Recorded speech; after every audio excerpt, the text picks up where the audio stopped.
Sophie claqua la porte de la maison familiale à Lyon. Les larmes aux yeux. Après avoir avoué à sa mère qu'elle aimait les femmes. Au lieu de l'embrasser ou de la consoler. Sa mère. Catherine. Une femme rigide de 50 ans issue d'une famille catholique conservatrice. Lui annonça froidement qu'elle l'envoyait chez une mentor spécialisée. Une ex-lesbienne, qui l'aiderait à revenir sur le droit chemin. Cette décision transforma leur relation en un champ de bataille invisible. Où chaque regard échangé devint une accusation silencieuse. Menant Sophie à questionner non seulement son identité, mais aussi l'amour inconditionnel qu'elle croyait exister dans sa famille. Dès le lendemain, Sophie se retrouva dans le train pour Paris, le cœur battant d'une mixture de peur et de colère. Elle n'avait que 22 ans, étudiante en littérature à l'université de Lyon, et son coming out avait été impulsif, né d'un amour naissant pour une camarade de classe nommée Élise. Élise, avec ses cheveux roux et son rire contagieux, avait illuminé les derniers mois de Sophie, lui faisant réaliser qu'elle n'avait jamais ressenti cela pour un homme. Mais maintenant, tout cela semblait menacé par l'intervention de sa mère. Catherine avait trouvé cette mentor via un groupe de soutien en ligne pour parents d'enfants égarés, comme elle les appelait. La mentor s'appelait Marie, une femme de 40 ans qui prétendait avoir guéri de son homosexualité grâce à la foi et à la thérapie.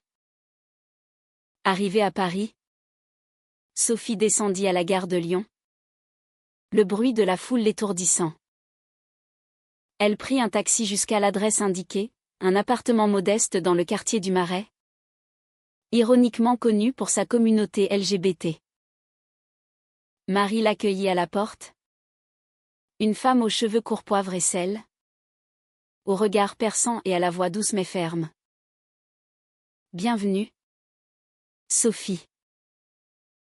Ta mère m'a beaucoup parlé de toi. Entre. Nous allons discuter. Sophie s'assit sur le canapé usé, les mains tremblantes. Marie commença par partager son histoire. Elle avait vécu une relation passionnée avec une femme dans sa jeunesse, mais avait choisi de l'abandonner pour une vie normale, mariée à un homme pendant 15 ans avant de divorcer récemment. L'homosexualité n'est pas une fatalité. C'est un choix influencé par des traumas ou des influences extérieures, expliqua Marie, citant des livres sur la conversion thérapeutique. Sophie écouta. Mais intérieurement, elle bouillonnait. Comment cette femme pouvait-elle nier ce qu'elle ressentait au plus profond d'elle-même? Les séances commencèrent ainsi, des discussions sur l'enfance de Sophie. Sur ses relations passées. Sur les pressions sociales. Marie insistait sur le fait que l'attraction pour les femmes pouvait être un mécanisme de défense contre les hommes. Peut-être lié à un père absent. Le père de Sophie était décédé quand elle avait 10 ans. Sophie se défendait, mais je suis heureuse avec Élise. Pourquoi devrais-je changer? Marie répondait calmement, le bonheur immédiat n'est pas toujours le vrai bonheur. Pense à ta famille. À ta mère qui t'aime tant. De retour à Lyon le soir, Sophie appelait Élise en secret, lui racontant les détails. Élise, 23 ans, étudiante en art, était furieuse.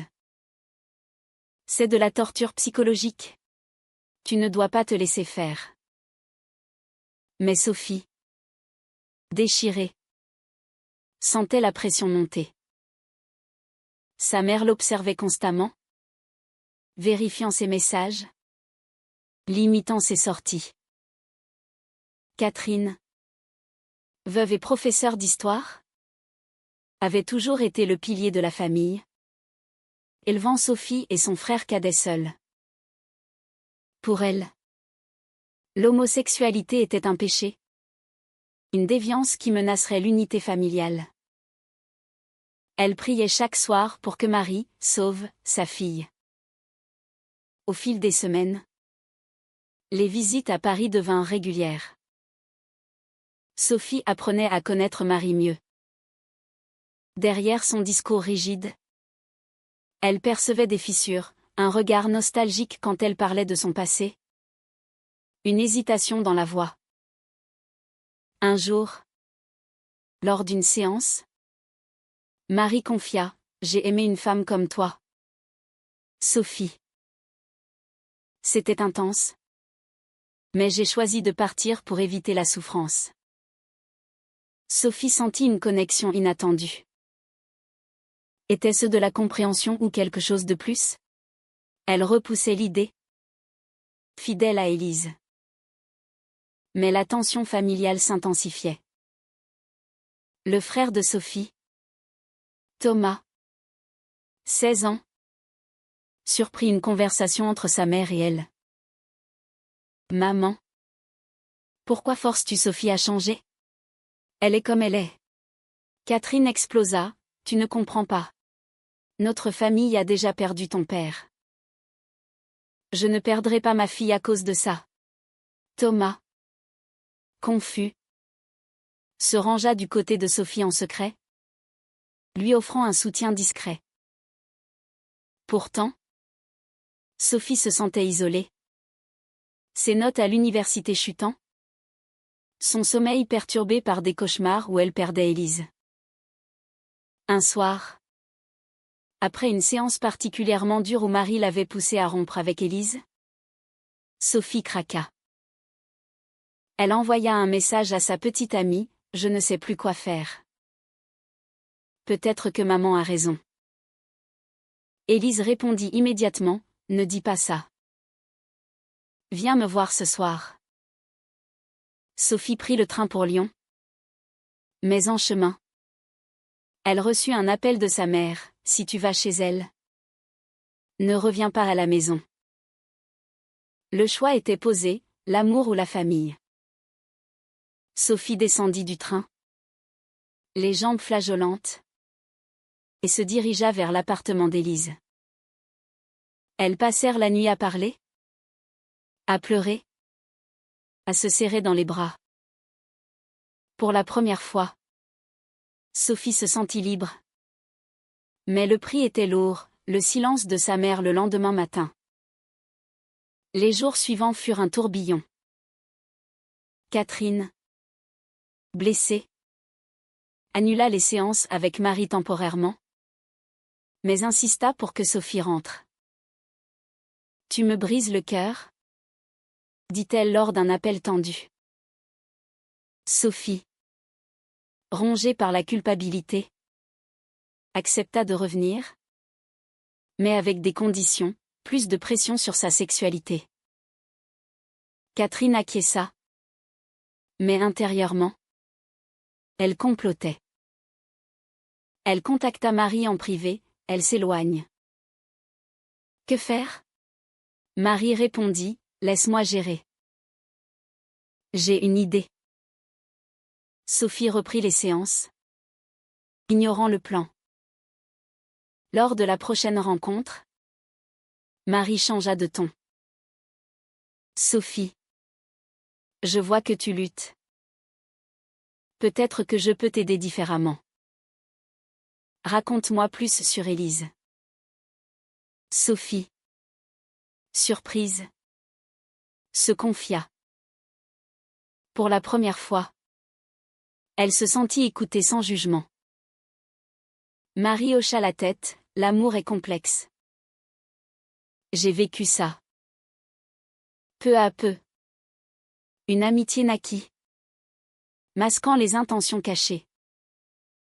À la maison, les conflits éclataient. Thomas défendit Sophie lors d'un dîner, « Maman, l'amour c'est l'amour. Peu importe avec qui. » Catherine, les yeux emplis de larmes, répliqua, « Tu es trop jeune pour comprendre les sacrifices que j'ai faits pour cette famille. » Sophie, au milieu, sentait son monde s'effondrer. Elle commença à douter, était-elle égoïste de poursuivre son bonheur au détriment de sa mère ? La pression sociale s'ajoutait. À l'université, des amis murmuraient. Certains la soutenaient. D'autres la jugeaient. Une professeure, apprenant la situation, lui conseilla, ne laisse pas les autres définir ton identité.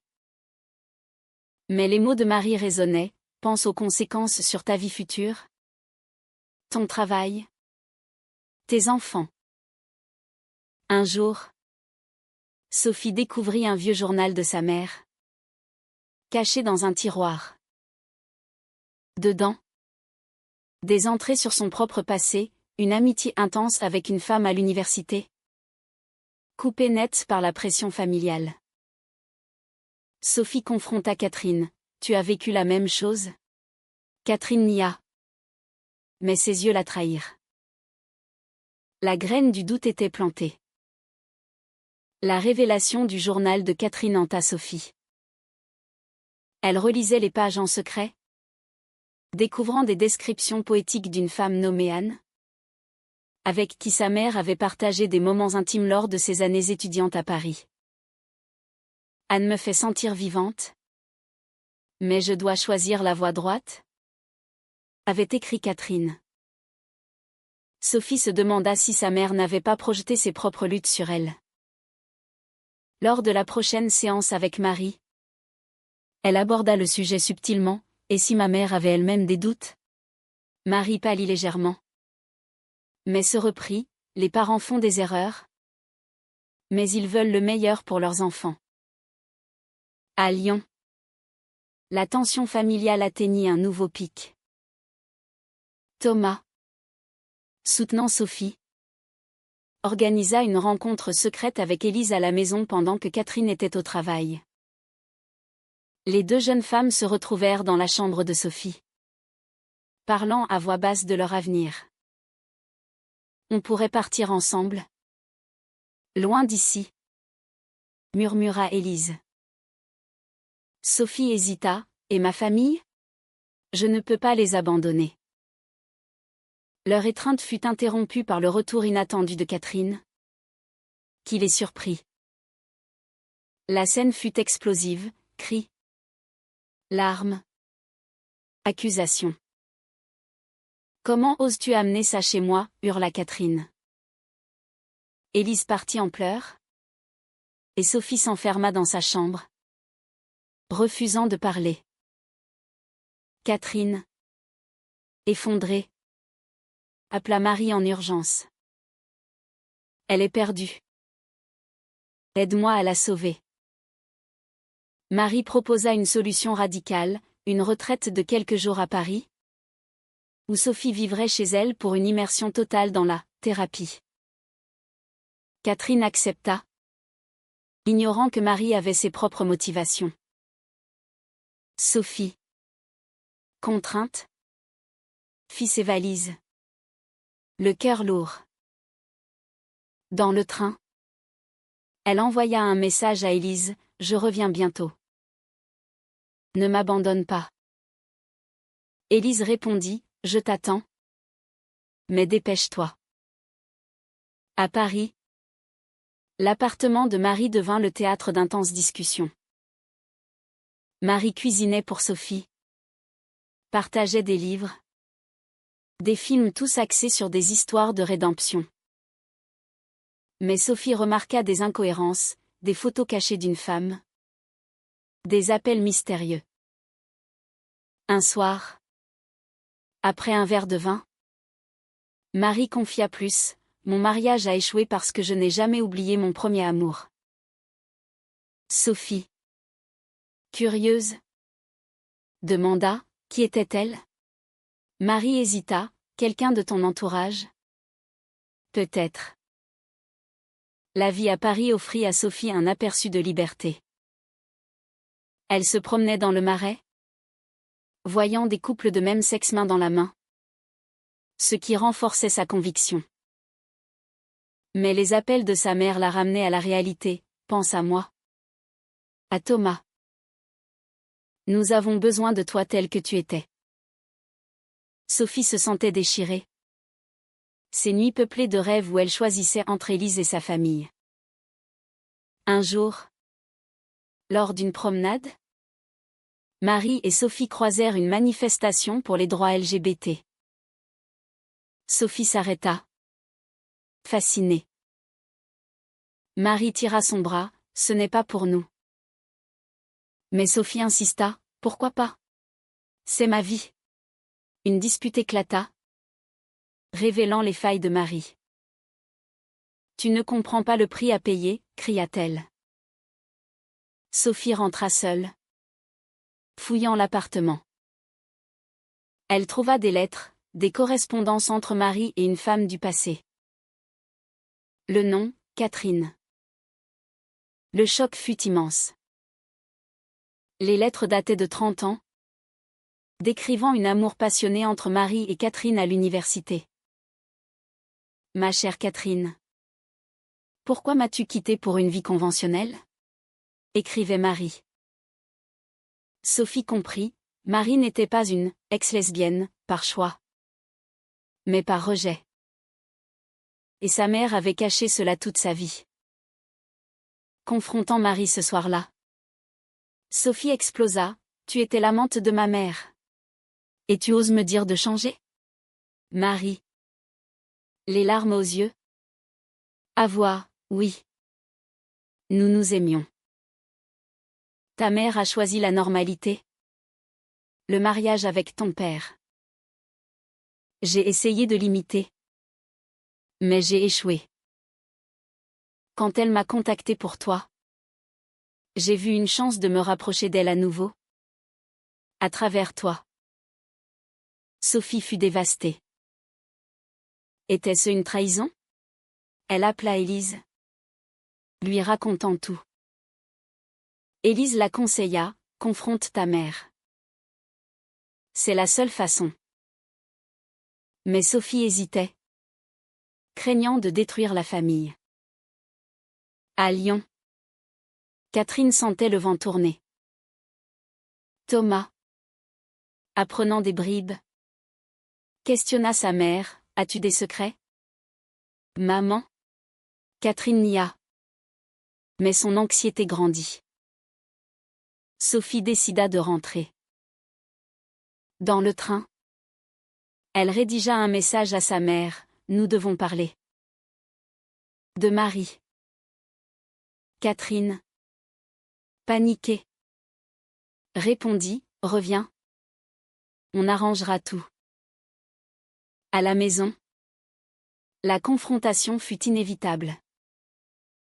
Sophie posa les lettres sur la table, explique-toi. Catherine s'effondra, c'était une erreur de jeunesse. J'ai choisi la famille. La stabilité. Pour toi. Pour Thomas. Sophie. En larmes, et moi? Tu me forces à faire la même chose. Thomas. Témoin.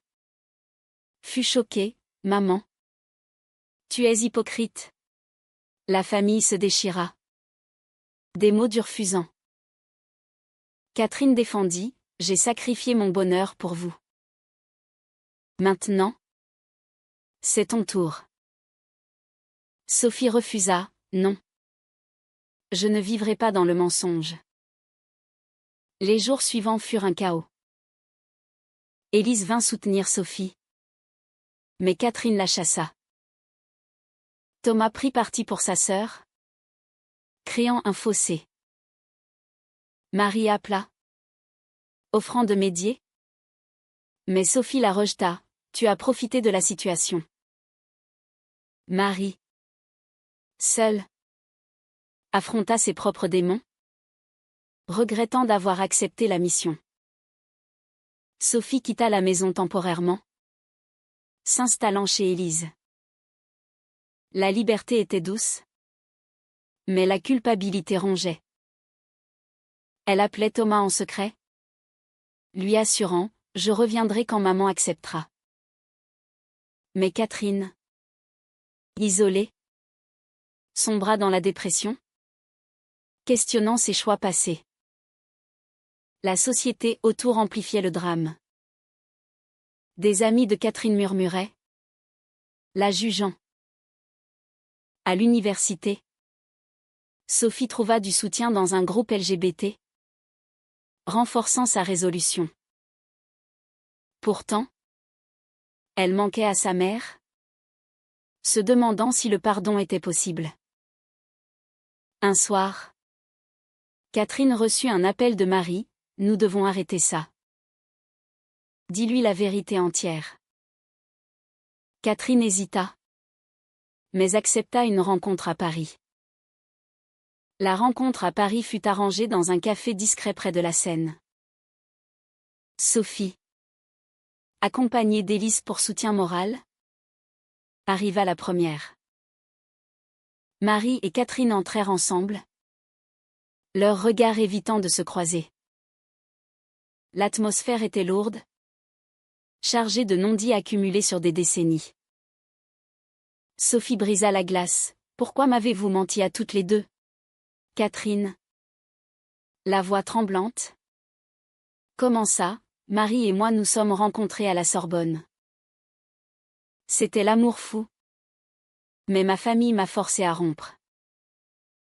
J'ai épousé ton père pour plaire à tous.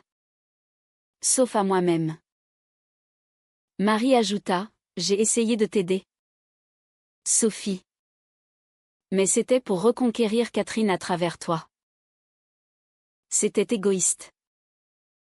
Sophie, furieuse, répliqua, « Vous avez joué avec ma vie. Et maintenant, notre famille est brisée. » Élise serra la main de Sophie, lui murmurant, « Reste calme. » La discussion vira au règlement de compte. Catherine pleura, « Je pensais te protéger des souffrances que j'ai endurées.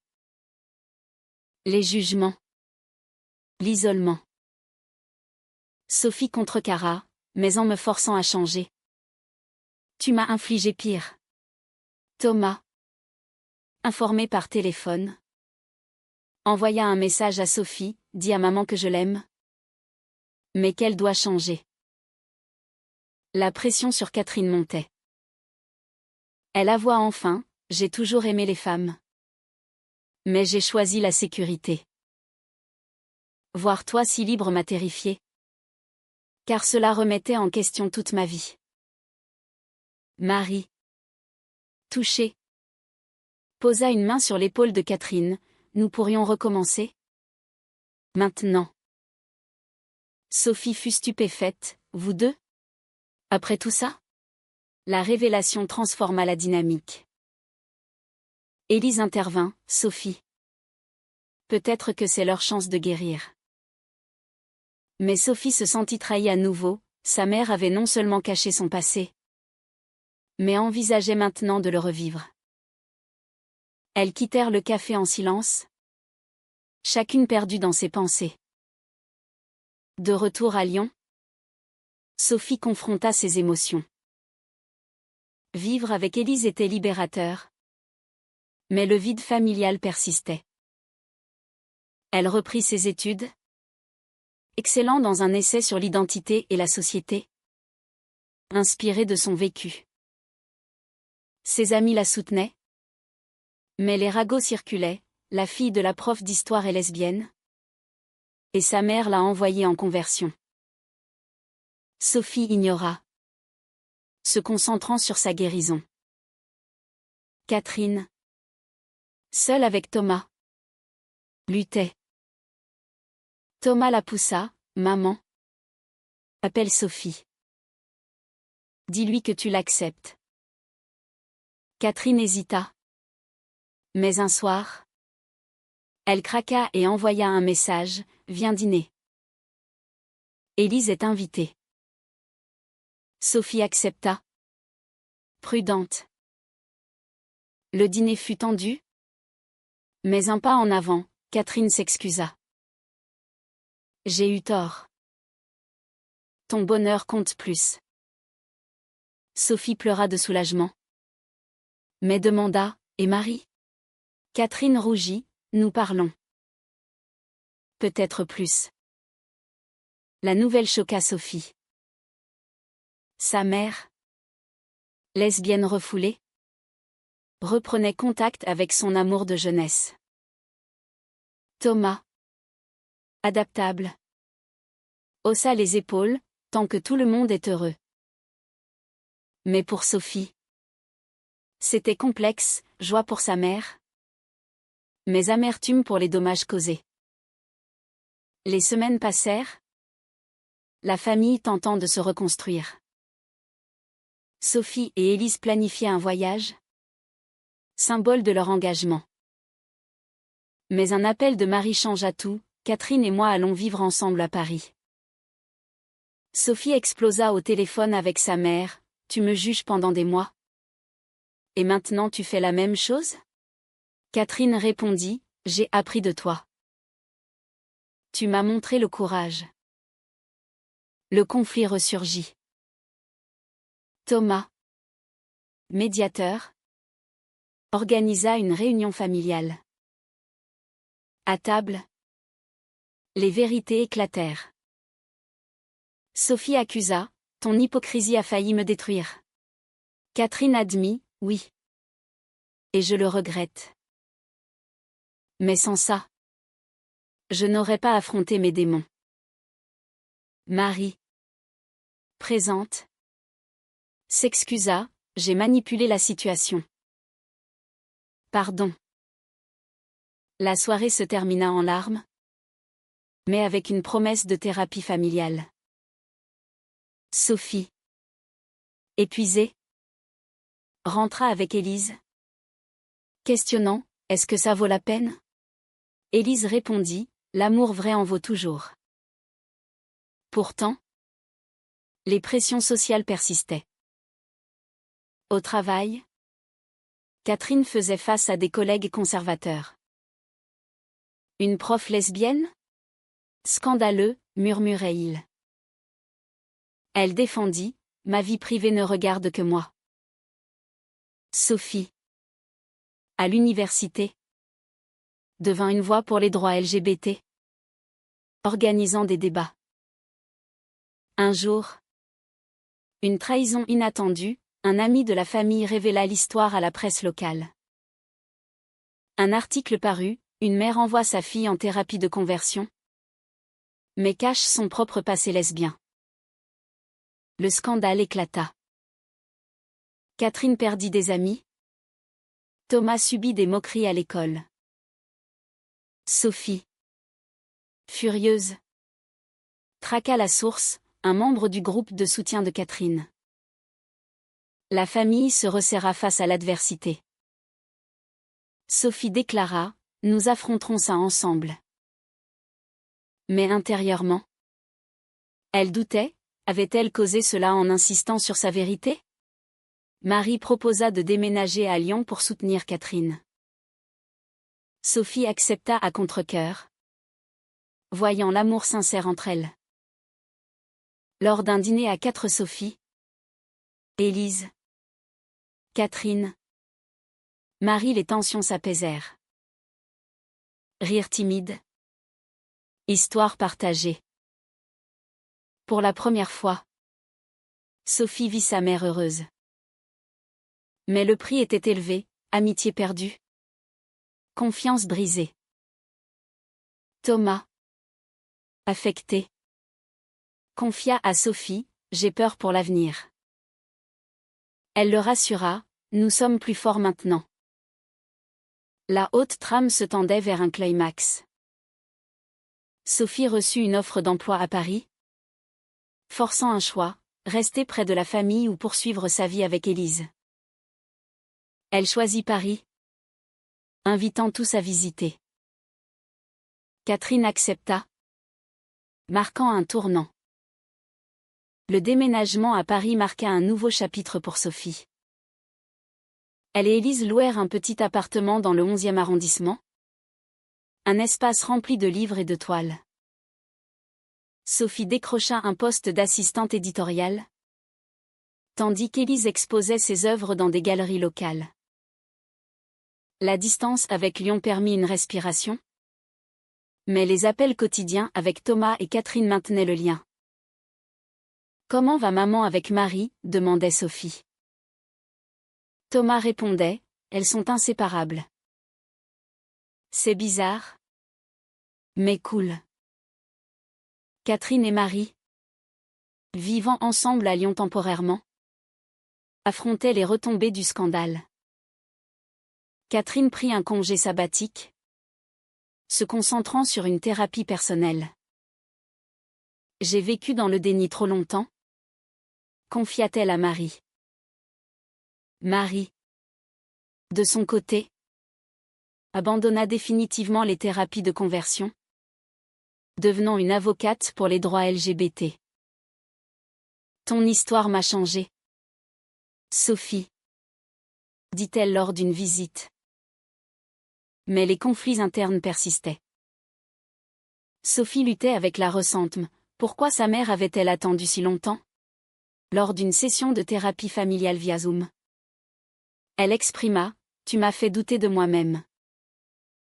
Catherine répondit, et je m'en veux chaque jour. Mais regarde-nous maintenant, libres. Thomas ajouta, on a tous payé le prix. Mais on avance. La société française, avec ses débats sur le mariage pour tous et les droits queer, offrait un contexte propice à la réflexion. Sophie participa à une conférence sur les thérapies de conversion. Témoignant, elles détruisent des vies. J'en suis la preuve. L'audience applaudit. Mais des opposants huèrent, rappelant les divisions. Un jour, une lettre anonyme arriva chez Catherine, menace d'un groupe conservateur. Les pécheurs comme vous n'ont pas leur place. Paniquée, elle appela Sophie. Viens. S'il te plaît. Sophie et Élise prirent le train, trouvant Catherine et Marie barricadées. La police fut alertée. Mais l'incident renforça leur unité. Sophie déclara, nous ne nous cacherons plus. De retour à Paris, Sophie réfléchit à ses choix. Élise proposa, marions-nous. Montrons au monde. Sophie hésita, et la famille? Élise sourit, ils seront là. La demande fut faite lors d'un pique-nique au Luxembourg. Romantique et simple. Sophie accepta. Les larmes de joie coulant. L'annonce à la famille fut émouvante. Thomas sauta de joie. Catherine pleura, je suis fière de toi. Marie offrit ses félicitations. Mais le passé ressurgit, un ex de Marie contacta, révélant que Marie avait eu une fille cachée, abandonnée pour sa conversion. Marie avoua, j'ai sacrifié tant pour un mensonge. Catherine, choquée, questionna leur relation. Le drame s'intensifia. Catherine confronta Marie, tu m'as menti aussi. Marie pleura, j'avais honte. Sophie, médiatrice, conseilla, affrontez ça ensemble. Comme nous l'avons fait. La fille de Marie, maintenant adulte, fut contactée. Une réunion émouvante eut lieu, pardon. Larmes. Reconstruction. Pour Sophie, cela souligna les chaînes de conséquences. Ses propres doutes sur le mariage surgirent, était-elle prête? Après tant de chaos? Élise la rassura, nous l'avons mérité. Les préparatifs du mariage devinrent un symbole de guérison. Catherine offrit sa robe vintage, modifiée. Thomas serait témoin. Marie, réconciliée avec sa fille, invita tous. Mais une dispute éclata sur la cérémonie, religieuse ou laïque. Catherine insista pour une touche catholique. Sophie refusa, pas après ce que la foi t'a fait faire. Compromis trouvé, une cérémonie civile avec bénédiction personnelle. Le jour approchait. Les tensions montaient. Sophie reçut un appel anonyme, annule ou regrette. Les mêmes conservateurs? La peur s'installa. Mais elle persévéra. La police surveilla. La veille du mariage, une soirée familiale révéla plus de secrets.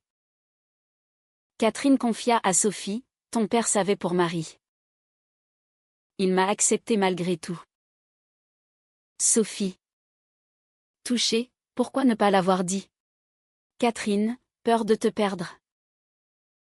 Le pardon s'approfondit. Le mariage fut beau. Dans une mairie parisienne. Vœux échangés. Applaudissements.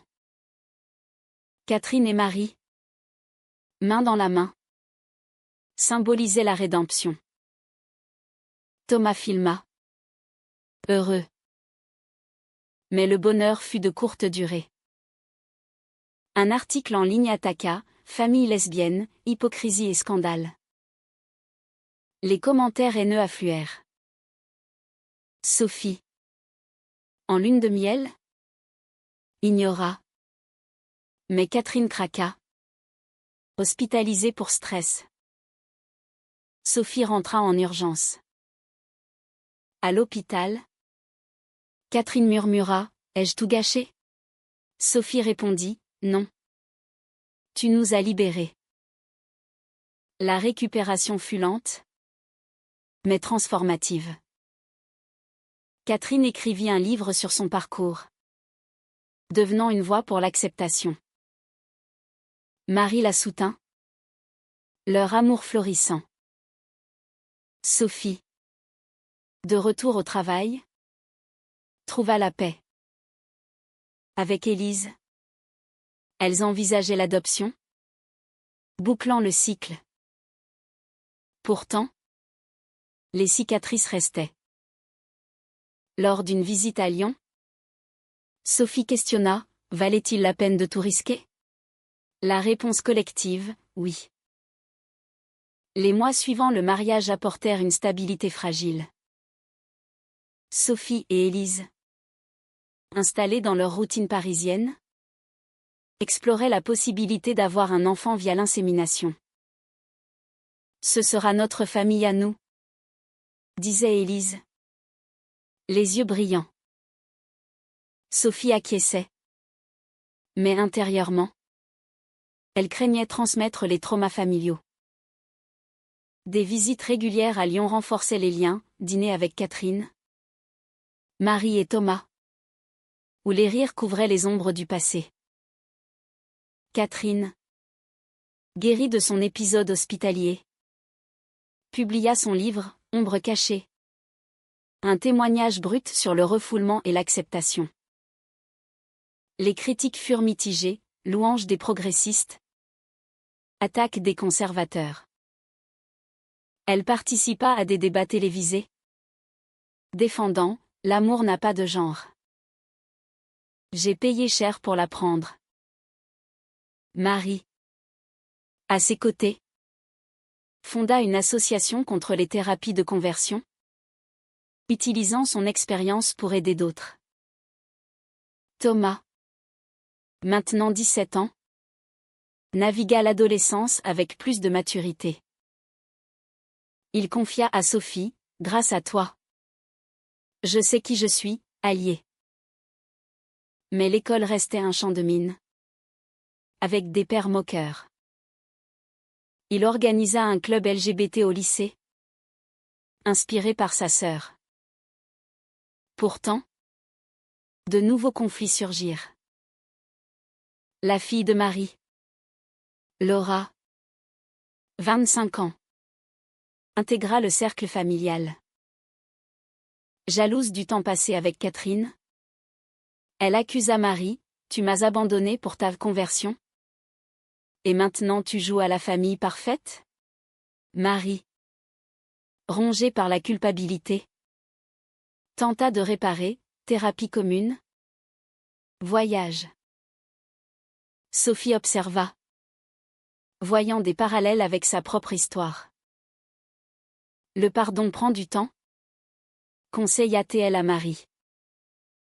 Un jour, un événement majeur secoua tout, une loi proposée en France pour interdire définitivement les thérapies de conversion.